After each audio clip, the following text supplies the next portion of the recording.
Read Just the item give it a moment to connect up.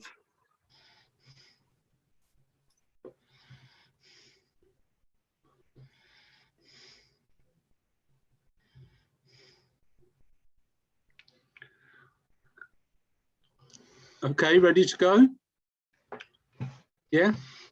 Well, I'll read item 1 first, and then I will hand back to Colin for the appointment of the chair. Okay, welcome to note this working party has no delegated authority and may only make recommendations to full council. Urgent actions may be taken under delegated authority given to the clerk and the chair. Okay, Colin, item 2, please. Chair, I appreciate that there's always a question over the ability for a chair to potentially oversee an election in which they're involved, but the clerk as not an elected member, certainly can't chair part of the meeting. So as far as I'm concerned, you're free to chair this part.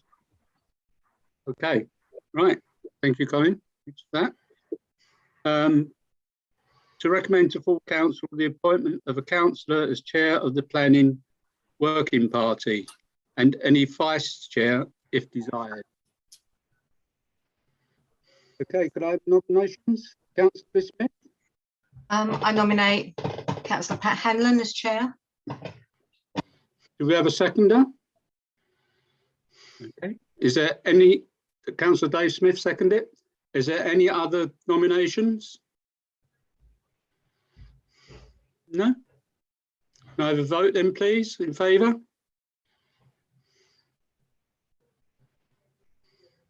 Any against? Right, okay, thank you very much. Right, item 2, apologies for absence. Colin? Sorry, Chair, sorry, is it, Vice Chair? Oh, yes, of course. Could I have a nomination for Vice Chair? Councillor Dave Smith? Yes, I'd nominate Sonia Brown, Councillor Brown. Okay, can I second that?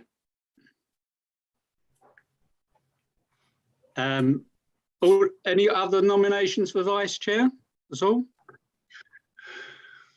No? Right, all those in favour, please show. Right, carried. Thank you very much. Item 4, declarations of pecuniary interest and request for dispensation. Anyone? For the record, Chair, Vicky Phillips gives her apologies. I've not heard from Councillor Lucarini. I don't know whether anyone has heard from him at all. Councillor Burns? Yeah, he just messaged me on Messenger to say he's late and he can't make it. I'll record the apologies. Okay, thank you for that. Sorry, Chair, now it's declarations. Apologies. Yeah.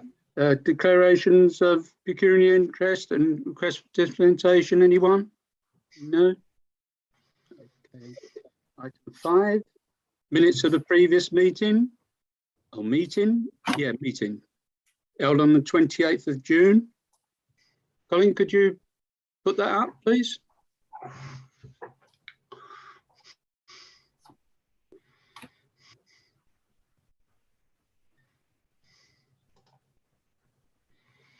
Thank you.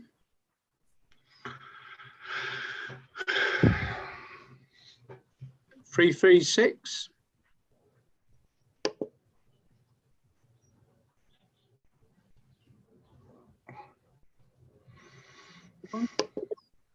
No. 3, 3. It's Vicky. Vicky's Stella's is still operating despite being issued a noise abatement notice and no planning approval. I believe Vicky was going to notify the planning authority to find out whether they had any intentions on that matter. Obviously, she's been on annual leave before she was, or during which time she was struck down by COVID. So I don't know the answer to the question whether or not she's heard back from planning. Yeah, Councillor Burns, I hope, has got an explanation. Yeah, this was actually a statement, not a question for Vicky. It was just reporting that they were still operating. Environmental Health told me this morning. I asked them 2 weeks ago for an update, and they told me this morning they haven't managed to get back to the complainant yet to follow it up on noise abatement grounds. But planning our enforcement at West Suffolk, we know, are pretty dire, and they've done nothing about it as usual. I have chased them up, but nothing's happening. And the particular company, is it still advertising, loud music, loud DJs and everything else, just ignoring all the planning rules? Wow. Thank you for that, Councillor Burns. Thank you. 337. No. 338.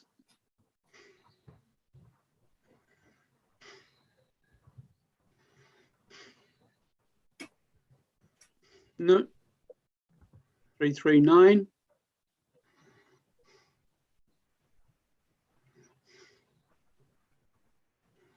No. 340. Okay. 341. Appendix 2.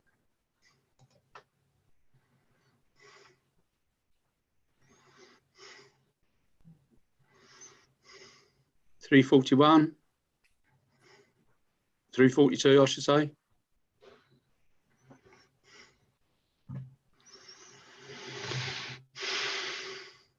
No. Any comments? No.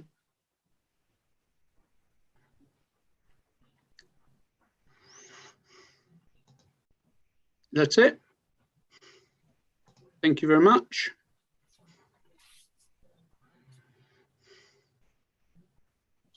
Okay.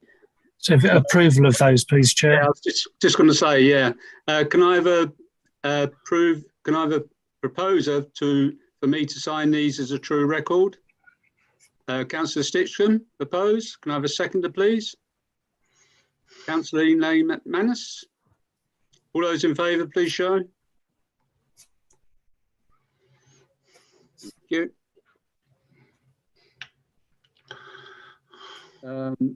Right, any matters arising from the minutes at all? No? I think we covered the one at the time. Yeah. Okay. Right, there's no public, is there at all? Item No. 7? No. Item 8, to consider planning applications, West Suffolk Council. List A, no list A, list B. Application 1, which is DC 220618 RM. This is a reconsultation of reserved matters application. Submission of detail under outline planning permission SE 091283. The means of access, appearance, landscaping, layout and scale for construction of 98 dwellings, together with associated means of enclosure, car parking, vehicle and access arrangements, landscaping and open space for a phase of residential development known as Phase 6. The application includes the submission of detail to enable the discharge of condition B9, B16, B17, B20, the land of northwest of Haverhill and Suckling Lane, Little Rattin. Okay, does anyone want to speak on this first? All I can say for this is that we've had objections from 14 Rail Close, The LLFA is a holding objection. 24 Falklands Road, who has or did have a 350 people petition, and Waste Management as well, I notice. And I don't know if you want to have a look at our comments, which we put in on the 10th of May. Does anyone want to look at the comments that we put in as a town council? I've got a nod, yeah. Colin? Yeah. Councillor Brown as well. It's on the 10th of May, if you can find it, please. I think that's the easiest way to go, is down by the date numbers, what I did. Okay, thank you. Give you a little bit of time to read this.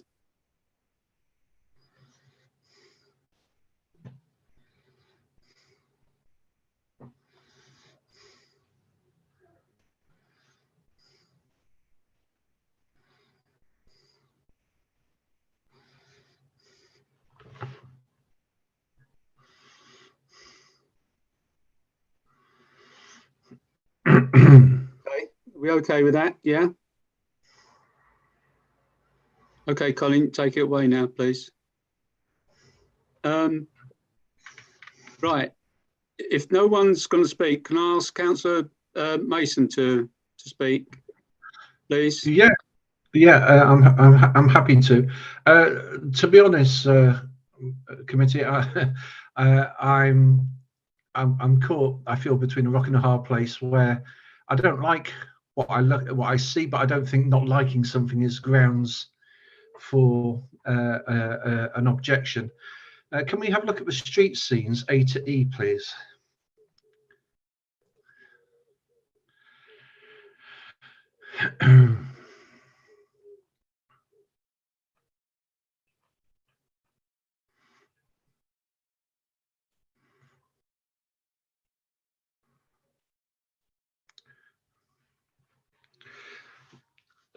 So we spoke about air gapping, and I noted that in the town council, and it was something that I know I'd requested, and indeed other councillors. And we can see that there is one air gap to the left. You know, I worry about scale, but see the density kind of dictates the number of properties on the site. And I don't feel there's any scope for challenging on reserved matters on the issues of density. It's going to be overlooking the local centre, which I know we're going to be discussing at the working party on Thursday. And street scene A is misleading, of course, because the furthest right-hand part is at an angle, and so isn't a straight line of buildings. I'm kind of grateful that Persimmon have broken up the line of buildings on the left-hand side. I see they've put an additional half floor into that roof space. Actually, I think it probably works because it's less stark, the drop between the tall building and the shorter building than it was. If you look at street scene CC, there was some concerns from a resident regarding being overlooked. Well, there were some gable windows which were of a concern. Those have been taken out, and I believe the internal layout now is that those windows in the far distance, I think, are now bedrooms as opposed to lounge areas. So I think there's been some movement around, which is somewhat better. The tree line, I mean, those are nice leafy trees. The trees that Persimmon have been putting in aren't as leafy, I must say. I think the other thing that I'd like to just bring to your attention, can you scroll down, please, to the bottom? No, so that wasn't it. Yeah, the other thing that I'd like to just bring up as an area of concern is the bin locations. And I'll just try and explain that again. It's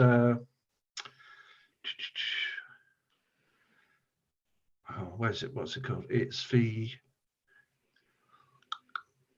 Refuse and cycle plan, 17th of June.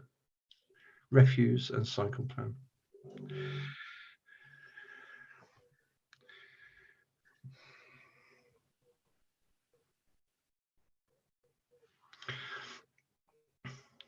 And I must say, one of the features of high density maps is in the northeast corner, there is a property, I think it's 81. It might be hard for you to locate, but it is quite a mighty long walk for someone with bins to the bin location pickup point.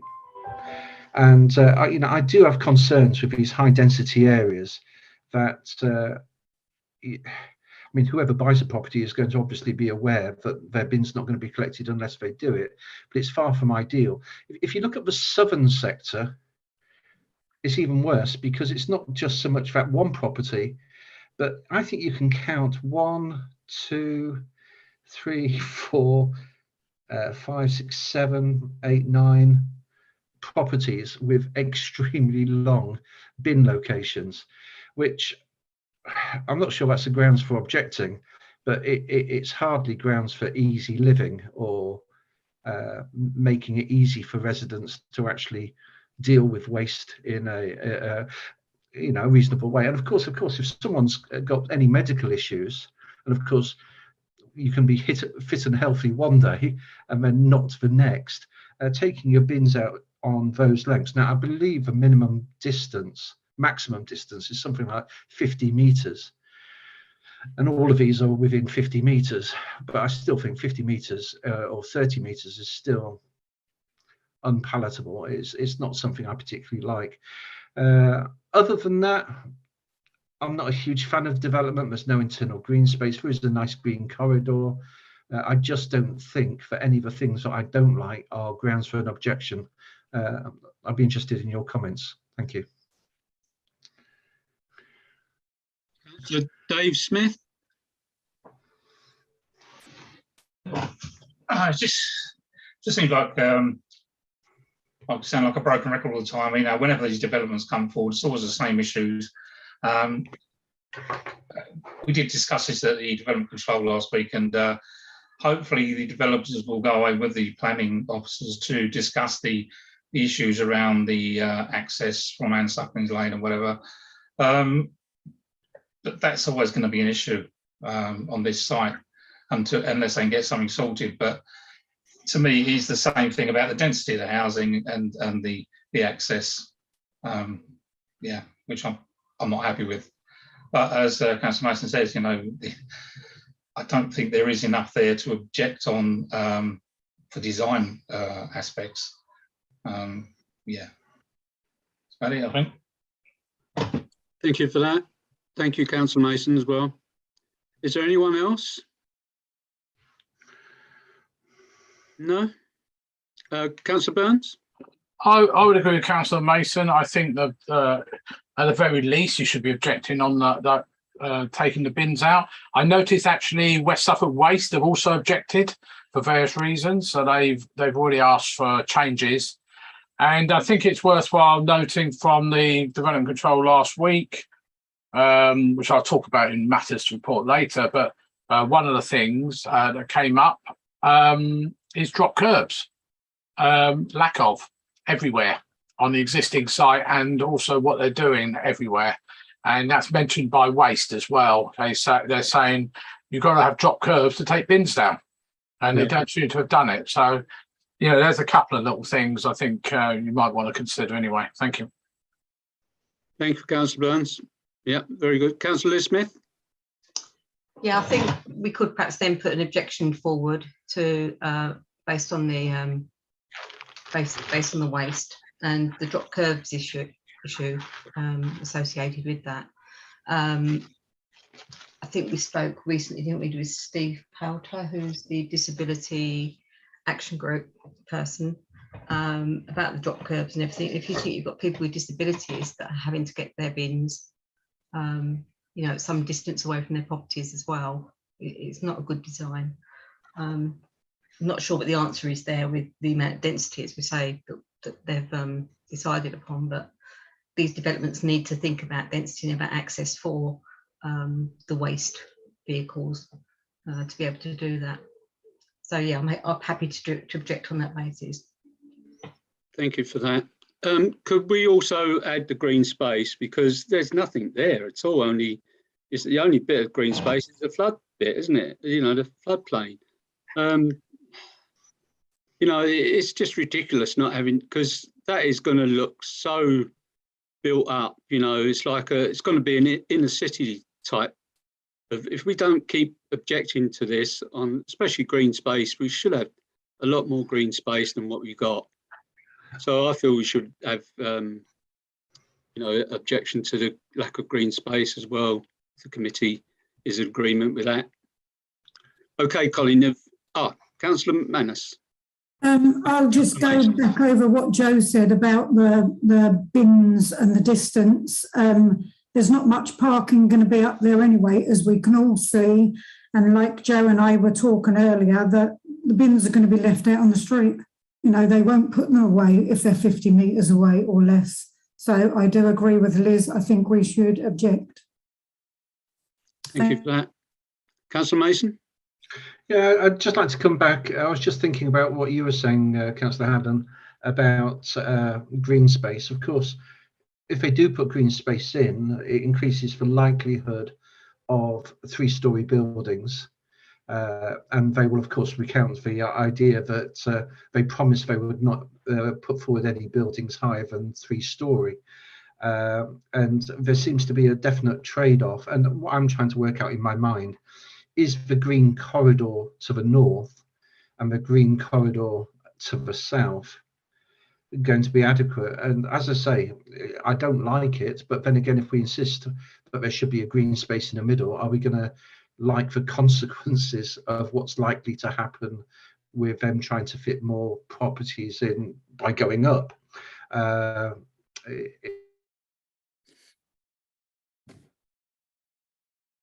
We seem to have lost you, I'm afraid.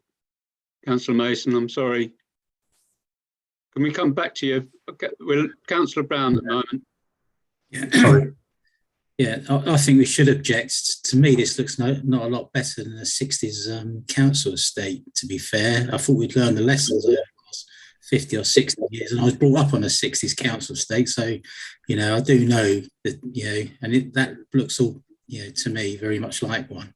You know, we're cramming people in, and you know, the developers are leading on everything. They're telling us, dictating, you know, to us and the district council what we can have, what we can't have. And this is why we ended up with something like this. And we do need green spaces, and we do need, you know, a plethora of drop curbs. We don't want to have our residents walking 200 metres or whatever it is with a wheelie bin. So yeah, I think we should totally object. Thank you. Thank you. Councillor Mason and then Councillor Burns. I do apologise, my internet connection is not the best.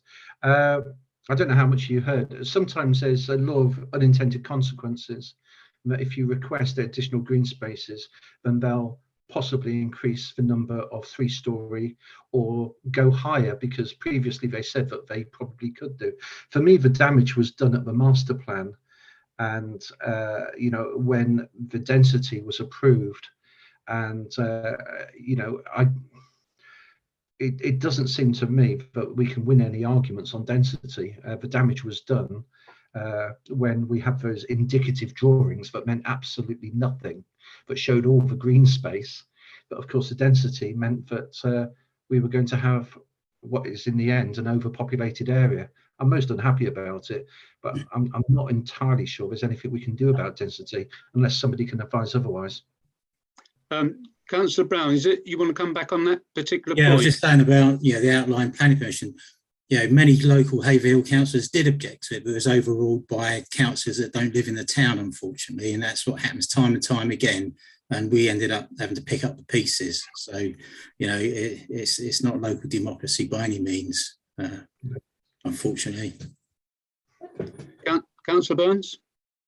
Yeah, and I think going back certainly to the master plan, and even more so for the outline, is that often planning officers, and I remember the planning officers at the time, trying to dumbfound local people with science and saying, oh, 55 is not that bad, you know, or whatever, and not realizing how dense it is in the area. You know, it was the same thing with Great Wilsey to a lesser extent, because at least the developers got the people round and explained at a meeting I went to anyway, how dense a particular place is. And 55 is extraordinarily high for that. And you're right about the green spaces. I think you've got to read this application in with the infrastructure one that was planned, which was approved last week, albeit with quite a lot of conditions. Because obviously the green spaces are there, but there's nothing to stop you commenting on the fact there is no green spaces. And the officer may well be even looking at that now. I can't remember what Penny was saying, but because it, you know, at the end of the day, as we know, we're only a consultee, we're not the statutory authority. So it might be worthwhile mentioning it. I understand what Councillor Mason says about 3-story high stuff, but it doesn't necessarily mean that the developer has to go to that density. It's a maximum, not a minimum. I think that's what we've got to remember. Thank you. Yeah, that's a very, very good point. That is a maximum. And it's just too much. It's too much. It's all right for local plans, but when it actually starts appearing, the maximum is the maximum. You know, it shouldn't be that they've got to stick to that maximum at the detriment of green spaces. You know, it shouldn't be the case. And obviously they're profits that they want to make. Right, okay. Any more comments at all? No? Right, so have you got them points, Colin? I have, yes, thank you. Right, can I have a proposer then that we're voting objecting to these with the points that's been noted? Councillor McManus, I saw a hand up first, proposing. Councillor Liz Smith seconding. All those in favour, please show. Yeah, everyone. Thank you very much for that. All right, application 2, which is DC 221027HH, garage conversion, link to main dwelling. And this is 5 Hellions Park Gardens. There's an objection from next door neighbour number 4 Hellions Park Gardens. Just to note. Councillor Smith? Yeah, I had a look at this earlier. I went on Google View just to have a look at the property. I couldn't quite understand the objection because I couldn't see what they were talking about from the view that I had. But obviously there's going to be a window across the front of that what is currently the garage. It seems to sort of look more into a sort of porchway of number 4 that I could see, but they were saying it actually looks into their living room, I believe, was it? So I couldn't quite understand their objection, but it might be worth having a comment that, you know, if it was obscured, is it called obscured windows, that would be acceptable to the neighbours. So thank you. Councillor Dave Smith? Yeah, there's something being converted into an extra bedroom, and then I think we're getting to the issue now of parking spaces, aren't we? Because it is a shared, it appears to be a shared drive, although it looks like this particular house is the only one that uses it, because the other house, which is the objector, seems to have some parking in front of their property, but it does block off their garage. So I think there's a problem with the amount of parking spaces. Yeah, I mean, they've only given us a ground floor plan, not an upstairs plan, but I think we can safely assume it's probably a 3-bedroom before the conversion. Yeah, it is. I've had a look on the where they sell houses site, and that particular one, it said it's got 3-bedroom. So obviously that would be a 4-bedroom. Would it help, Councillor Liz Smith, if I ask Colin to put the plan up of the actual ground floor Or would it be better to have the actual area one so we can see where that particular, because I think that window is sort of their window would be, if they look left, would look into their back window, their lounge window. That's the way I saw it. I'm not so sure if I'm correct or not. Would that help if Colin put that up? Councillor Liz Smith, yeah? Yeah? Okay, thank you.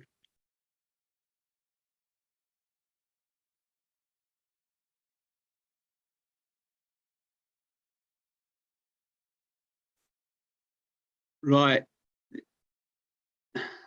So that the point is that's, if you look, it's peculiar because I've just noticed that their property goes right against the wall of the next door neighbour. There's a red line that goes right against their wall. Because I was thinking about the fence that would block it, but that seems strange to me. But the garage, I presume, is to the right of the building. The mauve, there's a mauve line, isn't there? It's being converted. That's it. Yeah. Now, I presume the window is going to look over the garden, their window, and they'd have to look a sharp left to look into the next door neighbour's front room, which I agree with you. Councillor Smith? The plans indicate that the window is going to be at the front. There's nothing to indicate from the plans that there's going to be a back window that looks into the garden. So it actually looks into their porchway. So I can't quite understand the objection unless we haven't got enough information on this planning. So it doesn't show you the rear elevation, I don't think. Colin, can you go back to that plan again that one? So you're saying that the window would be looking towards Hellions Towards the front garden, yeah. Or towards the porch of the right. Well, I suppose if they did sit next to the window and looked right, they would look into the front window of the house next door. No, that's a garage. Oh, that's their garage. The bit that's set back is their garage. Right, I get you. Right. And the porch sort of sticks out. Well, that's what I saw on Google anyway. Okay. Right. Clear now. Okay. Right, is there any other comments at all? Thank you, Colin, for that.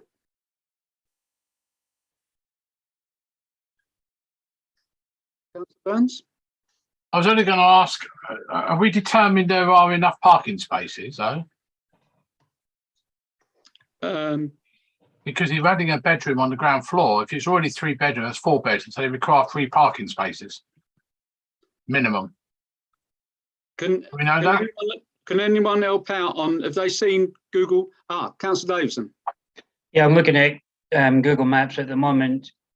There could be a possibility of getting 4 cars on the forecourt, but it's very, very tight, really is tight.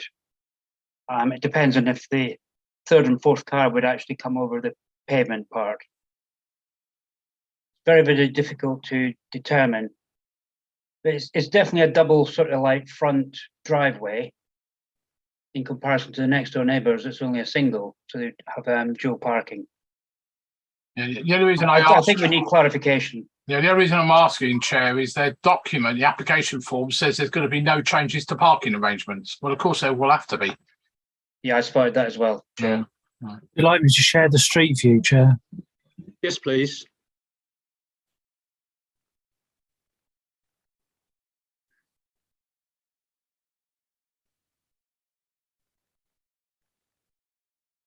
Oh, it is a shared driveway. We've got a garage on the right and a garage on the left. Oh.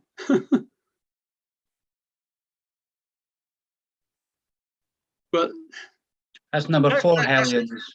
But what happens if the next door neighbour decides to buy a car, or if they move out and someone moves in and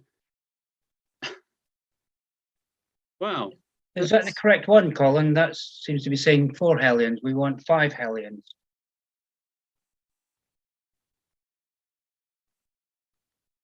Is it 5 on the right and 4 on the left? That's number 5. That's number 4. Yeah. That's number 6. Oh,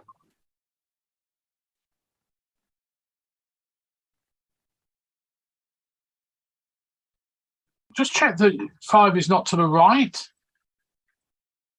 Is it not? Is it? Not That's 7 in the corner No. on the left? number 4, No, that's number 5, 4 and that's number 6. 5. And then It looks like 7 on the wall there. Okay.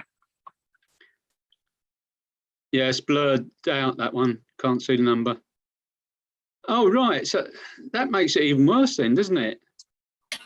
Oh, there's 6. Wait, no. There. Okay, 7. That's fine. That's it. That's fine. Oh. Sorry.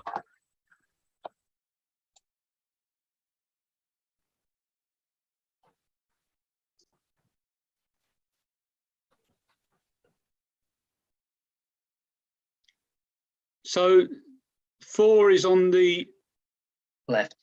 left and 5 is on the right. Am I right? Right. Yeah, that's a shared driveway. They can't have their cars on there, can they? By right, so they've only got 1 parking space spare and one in the garage. By that. And then you got 1 spare for the next door, 1 in the garage as well. Am I right?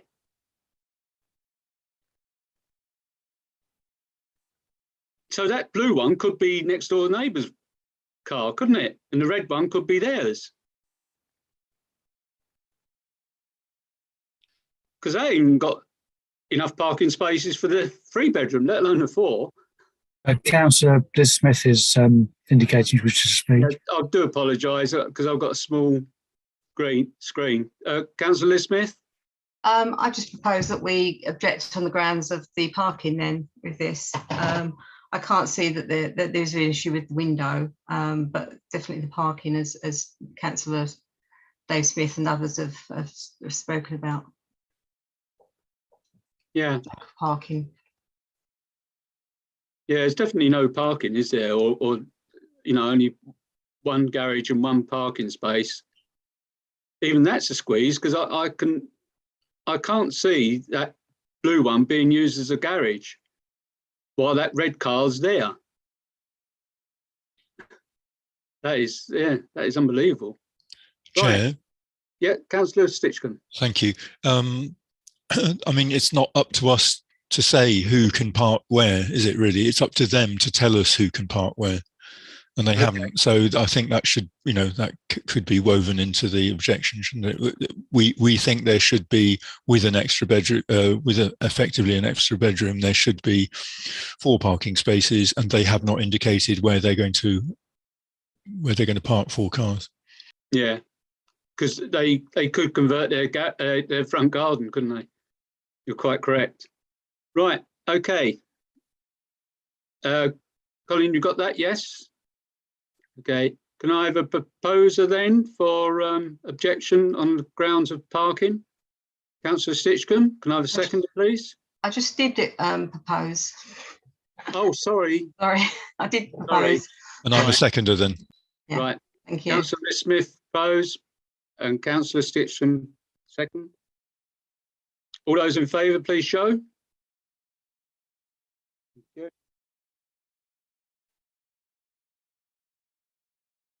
Application 3, which is DC 22-1016 FUL, small a, change of use from car sales sui generis to petrol filling station sui generis. Small b, installation of EV charging zone with substation. Small c, 3 jet wash bays. And this is Motor Fuels Group, Haverhill Service Station, Sturmer Road. Okay, is there any comments on this at all? Councillor Burns, then Councillor Stitchcombe, and then Councillor Smith, Dave Smith. Well, obviously, this was the site that they wanted to put a Costa Coffee on a few couple of years ago, 2 and 3 years ago. So obviously this is a much better scenario because you've not got the problem of the entrance and exit and everything. However, they still have the problem of the fact they have road tankers going to be blocking the access to that car wash area and charging point. There must be a lot of money in these charging points because they seem to be doing them all over the country, putting them in.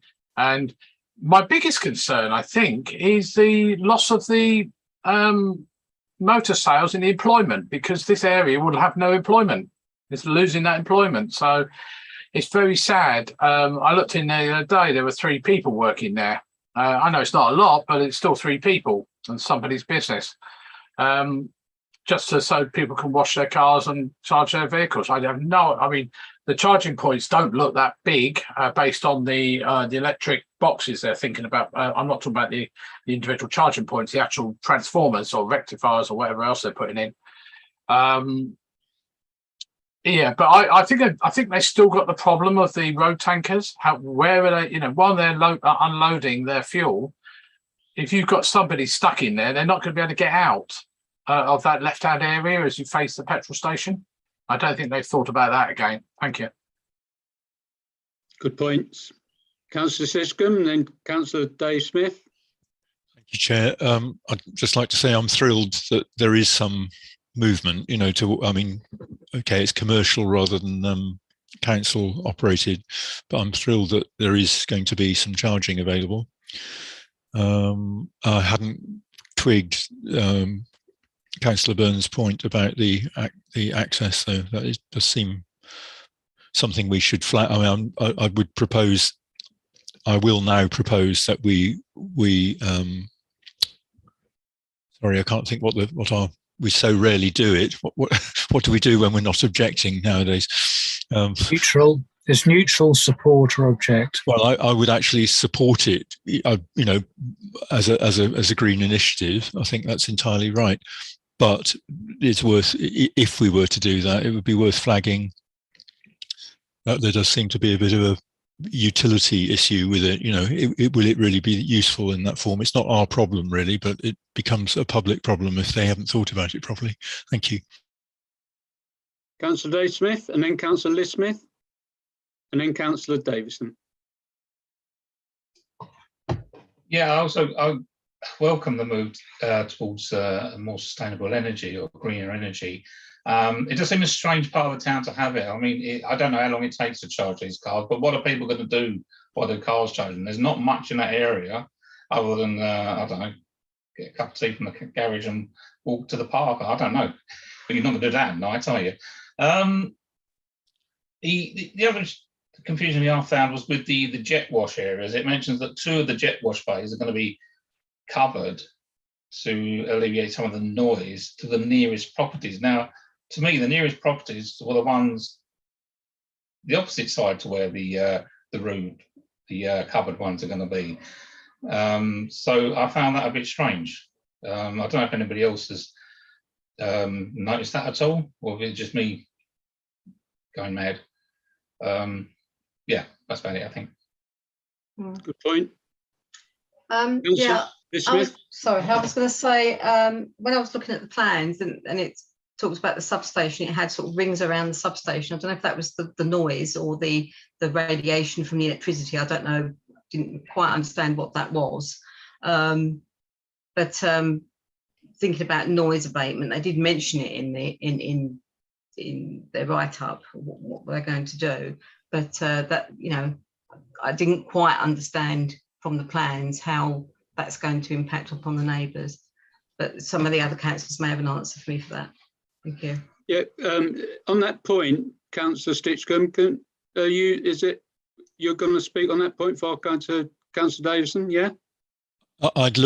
I was kind of looking for a planning statement, but didn't find one. There's a covering letter, isn't there, of some sort, which I was hoping would explain what the hell is a DNO zone, or is a noise and flood zone or something, like, well, one or the other, either you're going to have a flood or you're going to have some noise. How can you have a zone that covers both. I just didn't figure that. But when I Google searched it in some detail, they've done exactly the same set of zones all over the country for all planning applications the motor fuel group have got in currently, and nowhere is it explained. So, I mean, we could complain that they're blinding us with science and not actually explaining anything, are they really? It might mean something to a planning officer, but it's nowhere explained in the entire suite of applications they've currently got in. Thank you. Yeah, I had to look for this, what it was saying, the EV 150 and all other letters behind it. I found out it's they're 150 kilowatt chargers, and they're not superchargers because they go up to 350, because you can get them to 350, them particular chargers. So they will take a little while to charge, some, especially the big battery cars. Councillor Davison. Thank you, Chair. Coming back to Councillor Byrne's comment, there won't necessarily, in my opinion, be a lack of jobs, because diagonally opposite is also the car sales, same people. So that you'll find that the 3 people that you saw, they actually work between the 2 sites. As regards the charging, yeah, I don't think they're going to be super fast. Who's going to be using them? Well, there's quite a lot of industrial units around there. So you've got to remember that people that could be just in a mess, they've let themselves get, too far down, they can't get themselves home or whatever it is. They'll plunk their car or whatever there for like an hour or 2. That will be enough potentially to get them out of trouble. That's my view. I really do think that EV charging is obviously the way forward. We've got a few in town. We'll still need a lot more. Thank you, Chair. Thank you very much for that. Good point. And good information as far as the employment bit as well. Councillor Dave Smith and then Councillor Brown. Another thing I found a bit strange was in their covering letter, they mentioned about it being part of a network where people are stopping off between points to recharge their car. Now, forgive me, but I don't think Haverhill is really on the way to anywhere. So why would anybody actually go out the way to Haverhill to recharge the car? It just seems a strange point to make in their support. Yeah, the trouble with that is that in Haverhill, we've got a load of 60s, 70s and 50s, 1950 estates that haven't got garages on people's houses. And they're the sort of people that will be relying on these chargers. And there's loads of them. There's thousands and thousands of people that are in that sort of situation. Or they've got garages in blocks, for instance, especially on the Chalkston. Councillor Brown. Yeah, thanks, Chair.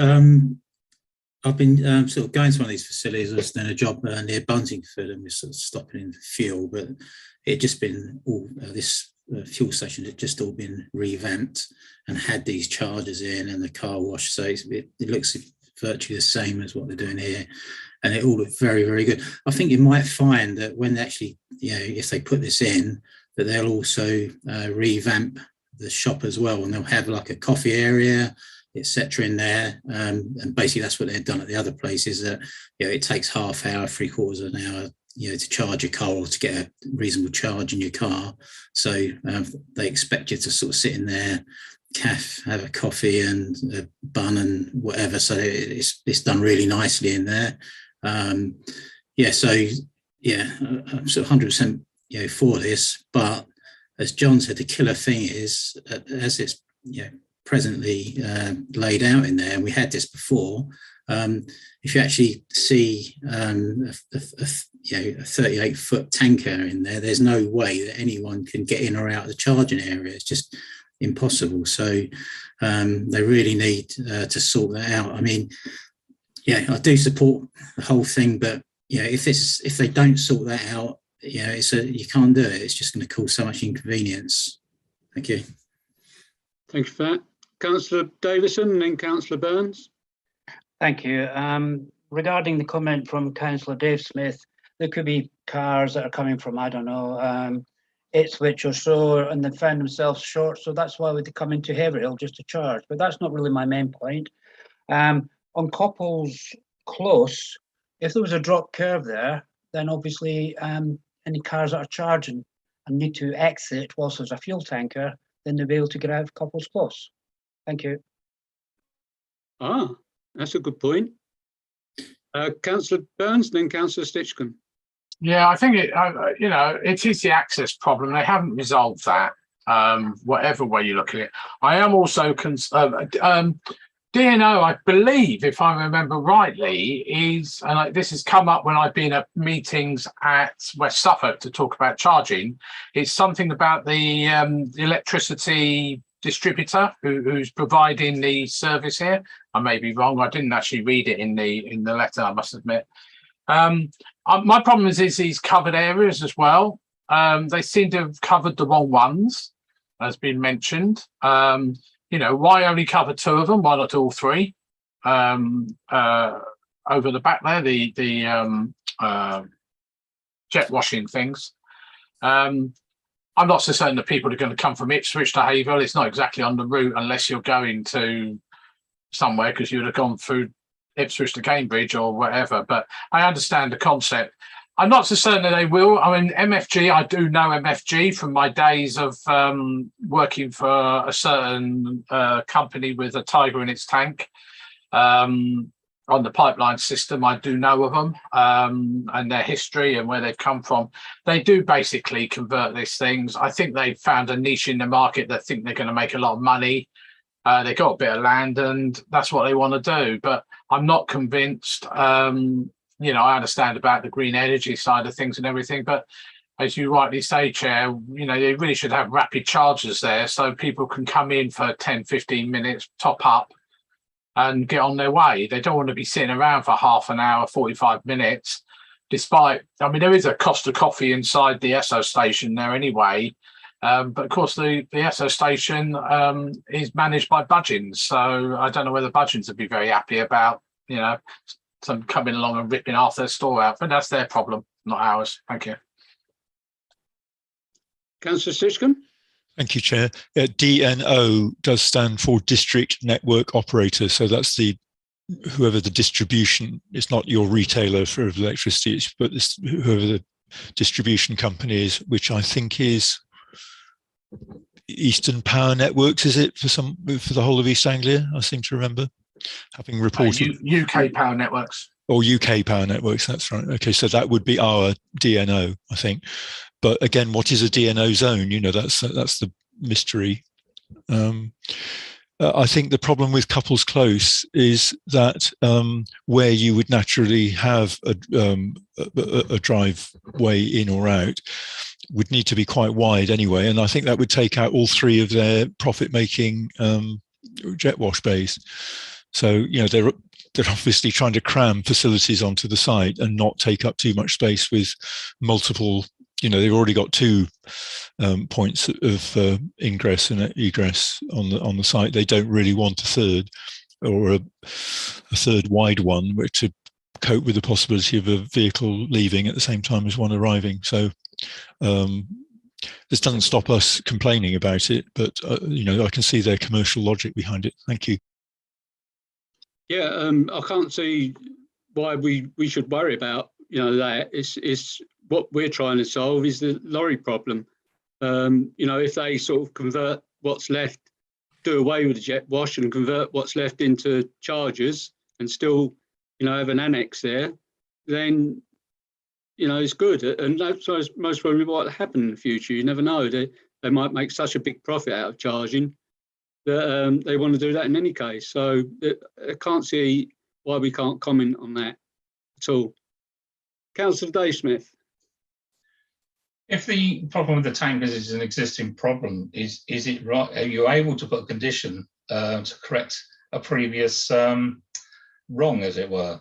Is that incumbent on the new application to correct that? I'm not sure it would be.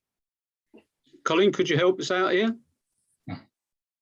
Well, unless people are saying there's something inherently dangerous with the layout in terms of the tanker location, or whether as a business model they'll have to accept that as petrol sales will still be dominant for a while, there won't be many vehicles pushing to charge, and eventually it'll be the other way around. We're not Dragon's Den. We are consultees on the planning application. Their business model, we may well see flaws in it, but we're not talking about their business model. We're talking about whether there's anything actually wrong in planning terms with this application. Colin, would that include public amenity though? Is that a public good that we could justify? We can make observations that may be useful to the applicant, but it's not in terms of the fact. I guess I could think of loads of businesses that their deliveries temporarily block their operation, and it's not that long ago that simply in order to cluck around the tanker driver and offer them cups of coffee, petrol stations used to close totally and utterly whilst they were accepting a delivery.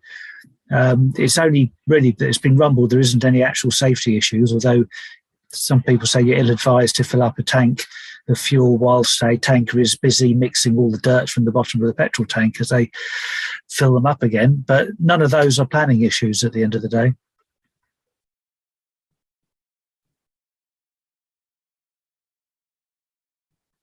Okay. Councillor Brown? Well, I was going to propose that we support this in principle, but object on, that the access is going to be variable because of, tanker deliveries and, the potential for people to get trapped in there. But if Colin says that isn't a, planning consideration, I would support the application, but, I do think we need to highlight that fact. Thank you. Councillor Burns?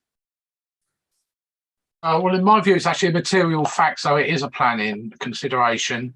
The fact is that you're basically, at the moment, the tanker drivers don't block the physical car wash, the one that you drive through, but they will be blocking this other thing. So it is actually a traffic and route. It may be on their site, but it is actually a material consideration for the planning application, in my view.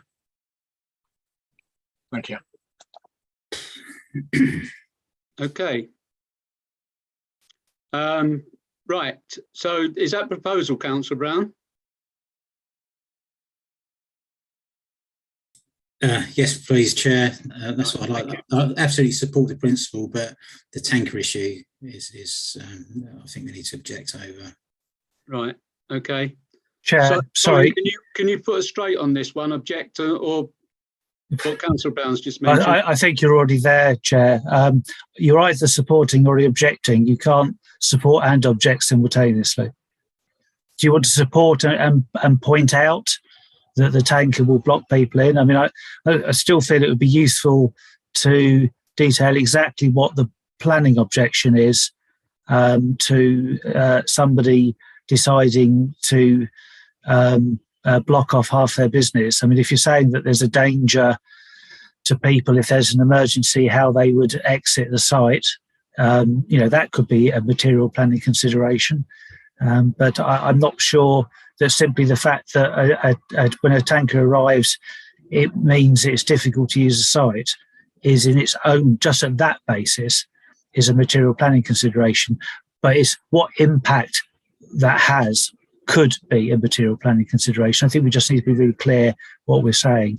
And if that's then an objection or you're supporting but are pointing it out as a possible concern, or whether you're objecting because you're not happy that that's safe. Before I go to Councillor Dave Smith, can I ask Councillor Brown to comment on that, what Colin's just said? Yeah, just to clarify my point, I'm saying that we object because of the tanker issue, but we actually support wholeheartedly the principle of what they're trying to do. If they can resolve that, the tanker issue, the unloading of the fuel, I'll be 100% behind it. But looking at the drawings and everything else, and knowing that garage well from when I go in there when they're tankering up, I don't think that I can personally support. I'm going to object to it because on that principle is that if there's 5 or 6 cars in there charging, it's going to take half hour, 3/4 of an hour for that tanker to be charging, to be unloading, and those people can't get out on their way, and they won't be very thankful for whoever, allowed this to happen, as they're trapped in there on their way from Colchester to Cambridge. I still don't think that is a planning. Colin, can you come back? Sorry, is what he's just said? Is that a planning problem, or is that a commercial problem? If you're asking for my opinion, then I don't think it is a planning concern. But I absolutely agree 100% that it's not going to do their business model an awful lot of good if they find that they're trapping people in with their tanker deliveries. I absolutely see that 100%. But I just think if we're saying how do they get out in an emergency, is there enough space between the charging area? Is it a free area that they can run out through, or whatever it might be? I could see that. But otherwise, that's just my advice is that even if we can see a flaw in their business model, that doesn't mean it's a planning issue. And I just want to try and narrow down exactly what the planning consideration is. And just as a reminder, Chair, that you already have a proposal to support from Councillor Stinchcombe, which was tabled before the proposal to object. Okay. Right. Councillor Smith and then Councillor Davison. Dave Smith. I think there's too much against this application to support. At best, I think we could say neutral and bring forward the points that's been discussed. But I would be more on the side of objection rather than support for this. We can support the principle, but we can't. That doesn't mean you support an application.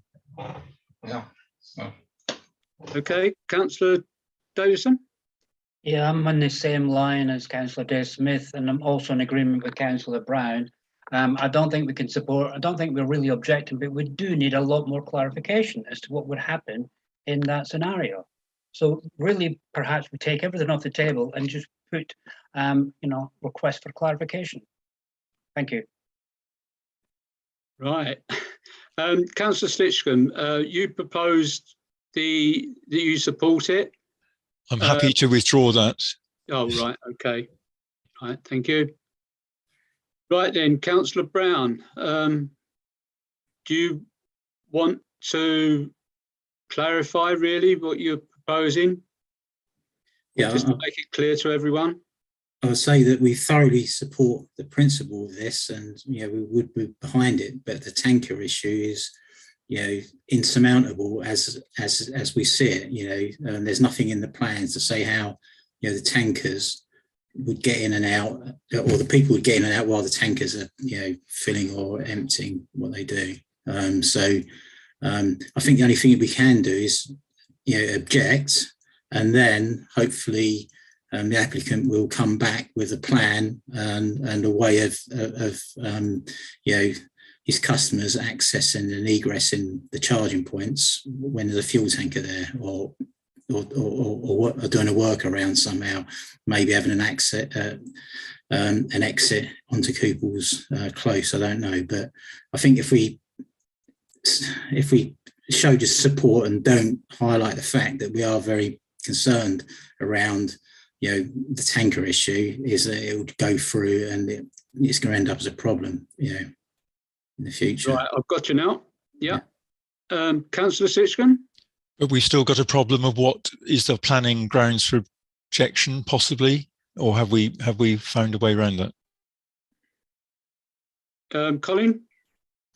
Well, you still do have the objection of the noise from the third jet wash cubicle, which councillors have pointed out for some inexplicable reason.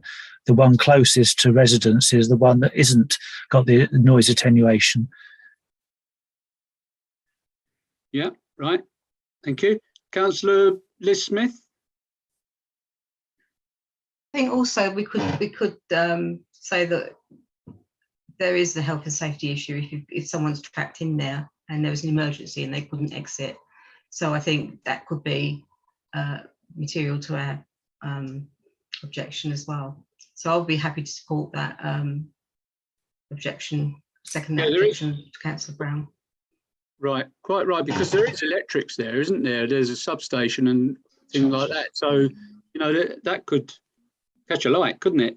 So it could be, you know, there could be an emergency. Right, and people want to get their cars out of the way. Right, okay, have you got that, Colin, now? Yeah? Okay, Councillor Brown proposed that we object on them grounds. Can I have a seconder for that, please? Good, Councillor Smith. Councillor Smith, yeah. Okay, all those in favour, please show. Yeah, that's everyone. Thank you very much.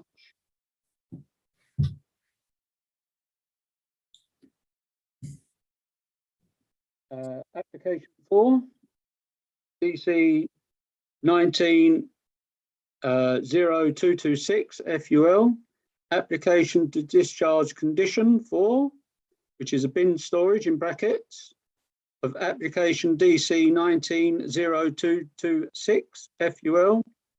And this is 5 High Street, Haverhill, former Argos. Okay, any comments, Councillor Burns? Yeah, so, I was surprised that this came on the agenda. We never normally have discharge conditions to discuss. You know, I see loads and loads of them come through on the planning portal, but you know, as individuals, you can comment on them. But these discharge conditions are normally decided by the officer. You know, they are conditions that have been set at the planning stage, and all they're saying is we've done the work. So I was a bit surprised that this came up. I don't know whether Colin's got any thoughts to comment. I can see a problem though, looking at it, because there's a bin store, isn't there? And when collection point, they got to push them out, and it's right next to the road, and also the entrance of getting out and getting in. Now, if you've got, what is it, 2, 4, 6, I think there's 8 of those big bins. I can see some of them bins, you know, going all over the place or being hit, and it's in a dangerous place, the collection point for them size bins. It really is, I feel. Anyway, any other comments on this? Councillor Smith? If that's the conditions were put on the application and they've complied with it, I don't see what you can do about it. I mean, it's just, as Councillor Burns said, you know, surprising that we're actually even discussing it. So I propose that we note that it's been done. I don't know. Councillor Stitcham?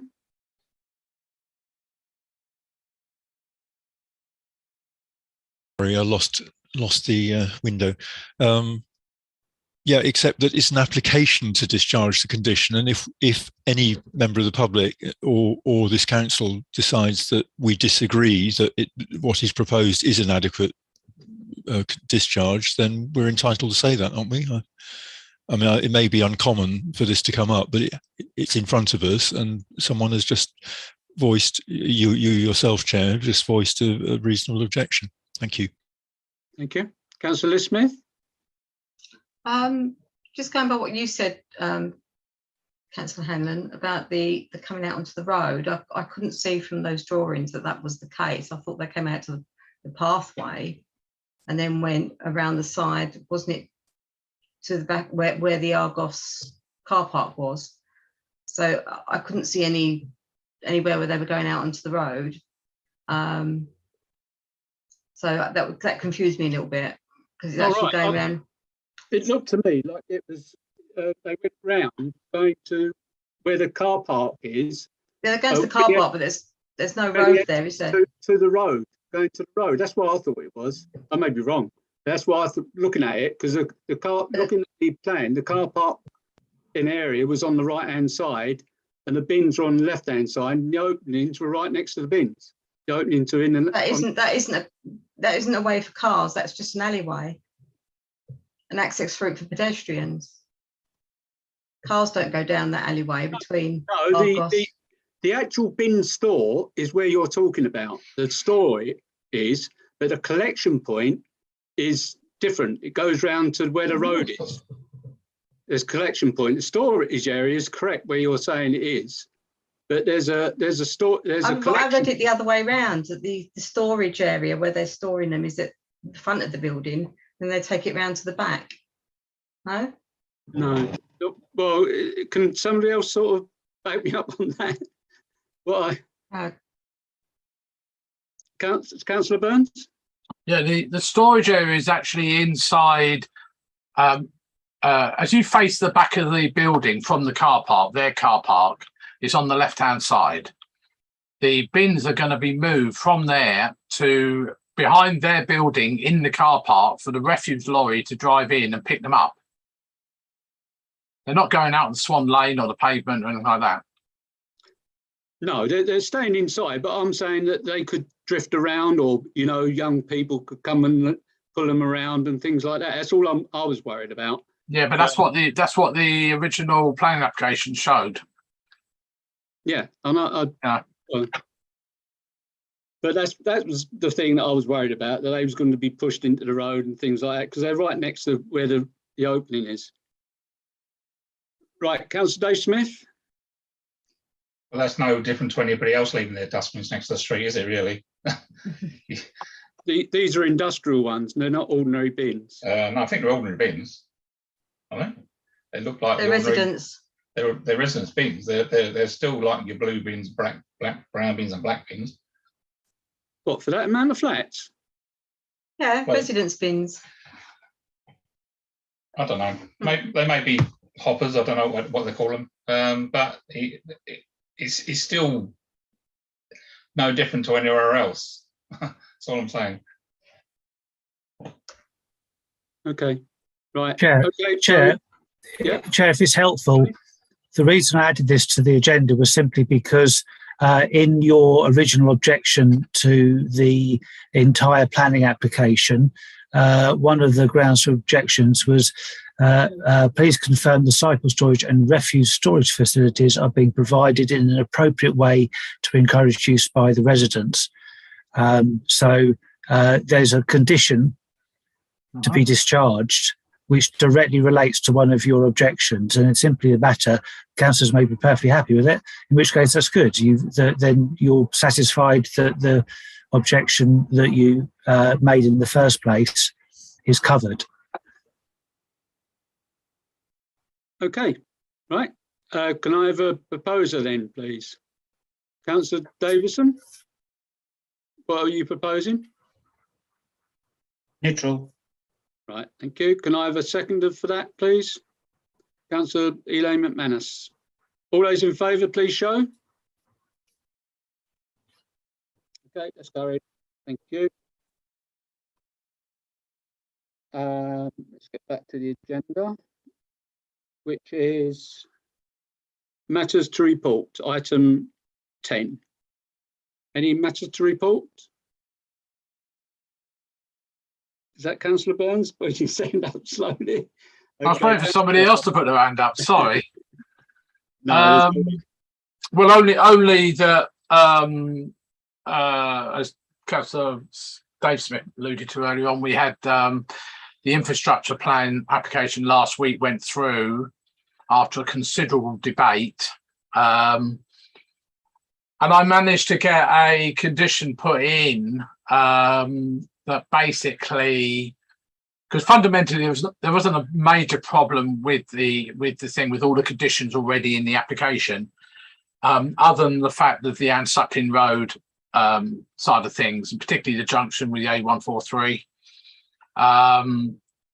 because there is currently, and I know this, there is currently a study underway by County Council of both it and the Great Willesey development as to the cumulative impact of both developments on the area, because nobody knows. It's all theoretical stuff, and it has been, and that's the way they work.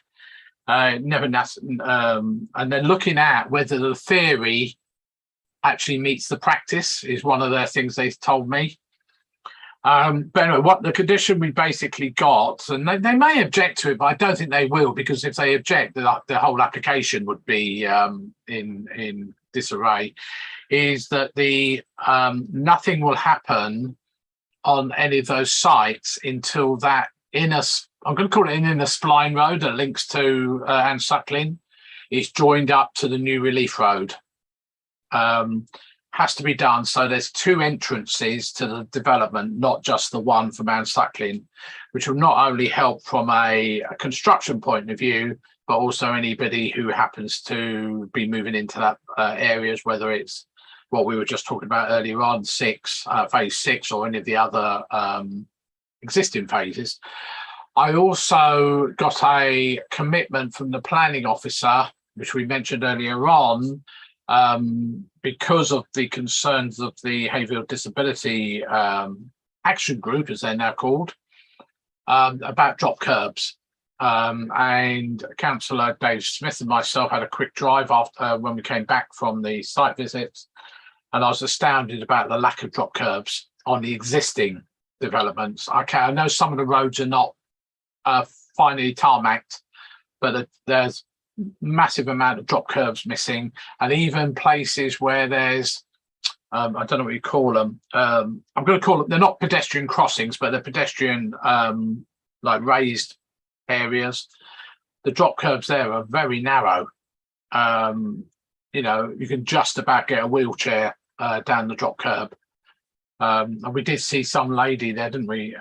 They struggling with a wheelchair, not wheelchair, a buggy down the slope, which was quite high because there's no top coat on the tarmac, even though the actual drop curb was only 5 yards away. We thought it was a bit strange. So they're going to have a look at that, and they're going to make sure that the rest of the development meets 21st century disabled access. I did have a quick look around Great Willsey, and I couldn't see anything untoward, but of course Great Willsey doesn't have a lot of roads built yet. So I haven't there. The only one I have commented on is the new footpath that they're building from the new roundabout, which is now fully open in Chalkstone Way, going up towards New Croft on the north side, which Councillor Brown and myself campaigned for a long time for that footpath to be done. We'd love the underpass to be done as well. But it gets to Westfield School and there's no drop curb. So I've been on to County Council about that. They're gonna give me a ring tomorrow to let me know. They're gonna have a look at all the plans and everything, but they agreed with me that they should be there. So we do have a problem generally on the new developments, letting know the old ones. So that was it. Thank you. Thank you very much. Sorry, Colin, I probably spoke, but you got the recording. Is there any other? Councillor Mason. Thank you. I just wondered whether what the committee thought about any future planning regarding having workshop input to the school plans. Now, I've seen provisional plans for the school, and currently there's no drop-off zone. And I wonder whether we should be inviting Suffolk County Council to do a workshop with the Haverhill Town Council Planning Working Party, so that it doesn't get submitted at planning, and then of course we have to go to objections. It would be nice to have some input beforehand, and I just wondered whether the committee would consider inviting Suffolk County Council planners to do a workshop similar to the one that we're doing. I did raise in a speech that I prepared for the development control concerns about road widths and the likely impact that, if there isn't a drop-off point, will have on residential streets, because of course there'll be the yellow zigzag lines outside the school, but that's just going to push traffic onto other parts of the estate. Anyway, I just wondered what the committee's thoughts were about inviting Suffolk County Council for a workshop. Thank you. Yeah, it's a very, very good point. Councillor Dave Smith. Yeah, happy to speak to anybody really, but the reason they give us not having a drop-off point is because they want to encourage people not to drop their children off by cars. But we know that that's in reality that doesn't happen.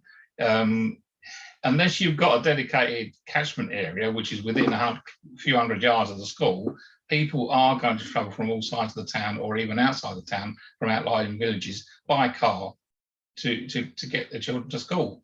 You can't rely on public transport. So, you know, we are where we are with that, but the power to be don't seem to want to recognise that. Yeah, that's a thank you for that. That's a very good point. And obviously, I don't think the Suffolk County Council people, officers, have walked round Persimmon just to have a look. You know, that they think that's just an ordinary new building estate and everything's going to be, you know, okay. But it's not going to be okay because the parking is atrocious around there already. So it's just going to be much, much worse.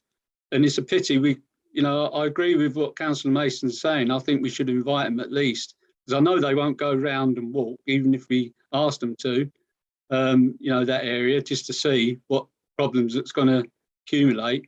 And very good point. People, there's no catchment areas anymore. I wish they'd think about that. There's no catchment areas anymore. Parents got the choice of putting their children anywhere. So if they can get in that particular school. Right, thank you very much, Councillor Mason and Councillor Smith for that. Okay, is there any more matters to report? Councillor Mason, do you want to come back? Yeah. I suppose what I was hoping for was whether the committee would resolve to actually agree to invite the council for that workshop. I don't want to press you, but you know, that was my suggestion. Are you interested in taking that up? Good point. Yeah, I'm interested, I must admit. Is there any other person? Councillor Dave Smith? Obviously, I would support that. I'd propose it, but I think more in hope than expectations, as Councillor Burns knows, we can't even get them to come to the Development Control Committee at West Suffolk when we're discussing highways matters. So, yeah, support it, but good luck. Right, I'd propose it. Councillor Burns? Yeah, I was just going to follow up with Councillor Smith. There's a subtle difference between county highways, obviously, and strategy. The one I'm talking to about Great Willsey, unfortunately, doesn't cover Northwest. It's been very, very proactive. So if you can find somebody equivalent to that person, I can't remember who then, Joe may already be talking to them. I think that's really helpful for them to get a feedback very early on in the situation. And also the people, whoever the person is who deals with the school side of things, the school planners, they are notoriously bad about consulting with anyone. We know that from Couples School and others. So I think getting there early, I would say, great if the committee wants to do that. Thank you. Okay. Councillor Mason, can I sort of come back on advice from you, really? Do you think you could possibly talk to these officers and try and invite them to our committee meeting because of all our concerns? Okay, so I sat in a meeting with, because one of the things that I've been campaigning for is a community room. We weren't going to get a community hall because there isn't the land space, but I was wanting to make sure that there was a hireable community space that was linked to the school but not of the school, and that's why I've seen plans, because they've actually drafted those plans up. And Alex Wilson, Liz Cocker, Penny, I can't remember the people from, but there is a group of people already involved in looking at the funding of this room and the facilities of the school and the layout. As I say, it was provisional plans, so they're not final, but before they get submitted, it would be very nice. Now, I think Penny possibly, the planning officer is Penny Mills, is probably the best conduit for trying to set up that workshop. So I'm more than happy to have a chat with Penny to see what's possible in the first instance, if that's what you prefer. But there is a mechanism of these discussions already taking place because Elaine, because we're ward members, we were involved, and it's something we've been fighting for, is community room. So there is that group already set up, but I think it would be very nice if they can share their ideas with the town council before plans are submitted. I'll have a chat with Penny Mills. Thank you very much, Councillor Mason. Thank you for that. Is everyone in agreement on that? Just nod. Yeah. If you object, then obviously tell me. No? Right, okay. Thank you very much. You got that, Colin? Yeah? I have as well. I think it was Joanne Fellows is the person from the schools, Joe, who was with us in that meeting. Yeah, you're muted, Joe. Sorry, Colin, I've mildly insulted you by not referencing that you were there. Yes, of course. Sorry about that. Right, okay. Right, item 11 is the date of the next meeting, which is the 25th of July. Thank you, everyone. Thank you, Colin. And Colin, can you stop the live